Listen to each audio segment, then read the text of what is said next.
இன்றைக்கி வெல்லம் அதுக்கப்புறமா கொஞ்சம் ஸ்பைசஸ் சேர்த்துட்டு ஒரு பிளாக் காஃபி எப்படி பண்ணுறதுன்னு பார்க்கலாம்.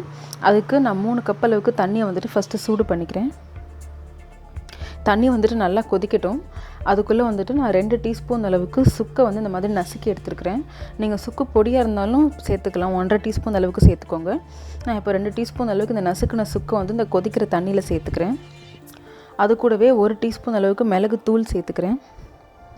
அதுக்கப்புறமா ஒரு 3 டேபிள் ஸ்பூன் அளவுக்கு வெல்லம் சேர்த்துக்கிறேன். நான் இந்த மாதிரி பீஸாக எடுத்து சேர்த்துக்கிறேன். நீங்கள் வந்துட்டு உங்கள் இனிப்புக்கு தக்கனது இன்னும் அதிகமாக வேணுன்னா கூட சேர்த்துக்கலாம். இப்போது வெல்லம் சேர்த்ததுக்கப்புறமா இது எல்லாத்தையும் கலந்து நல்லா அடுப்பு சிம்மில் வச்சு ஒரு 5 நிமிஷம் வந்துட்டு இதை நல்லா கொதிக்க விடுங்க. இப்போ 5 நிமிஷம் ஆகிடுச்சு. வெல்லத்தோட சாரம்லாம் நல்லா இறங்கி நல்லா கொதிச்சிடுச்சு.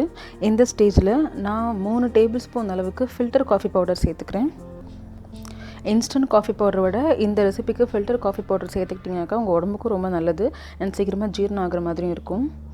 காஃபி பவுடர் சேர்த்து ஒரு 2 நிமிஷம் வந்துட்டு இதை நல்லா கொதிக்க வச்சுக்கலாம்.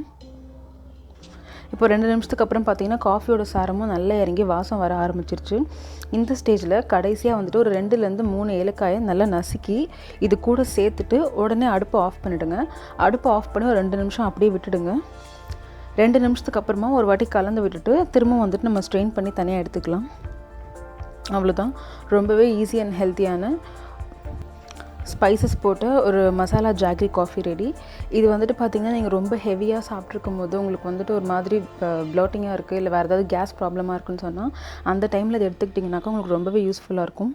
சீக்கிரமாக ஜீரணமாகிடும். ஸ்டமக் ப்ராப்ளம்ஸ் எதுவாக இருந்தாலும் உடனே கிளியர் பண்ணிவிடும். எஸ்பெஷலி நீங்கள் நான்வெஜ்லாம் சாப்பிட்டு உங்களுக்கு வயிறு வந்துட்டு ஒரு மாதிரி இருக்குன்னு சொன்னால் அப்போது இந்த பிளாக் காஃபி எடுத்துக்கிட்டிங்கன்னா ரொம்பவே நல்லாயிருக்கும். அண்ட் இது கொஞ்சம் காரமாக இருக்கும். நீங்கள் ஏர்லி மார்னிங் எந்திரிச்சதுக்கப்புறம் கூட இந்த காஃபி எடுத்துக்கலாம். உங்கள் ஸ்டமக்கை வந்துட்டு கம்ப்ளீட்டாக க்ளீன் பண்ணுறதுக்கு ரொம்ப யூஸ் ஆகும். ஸோ ரொம்பவே ஹெல்த்தியான ஒரு மசாலா காஃபி. ஸோ கண்டிப்பாக ட்ரை பண்ணி பாருங்கள். தேங்க்ஸ் ஃபார் வாட்சிங்.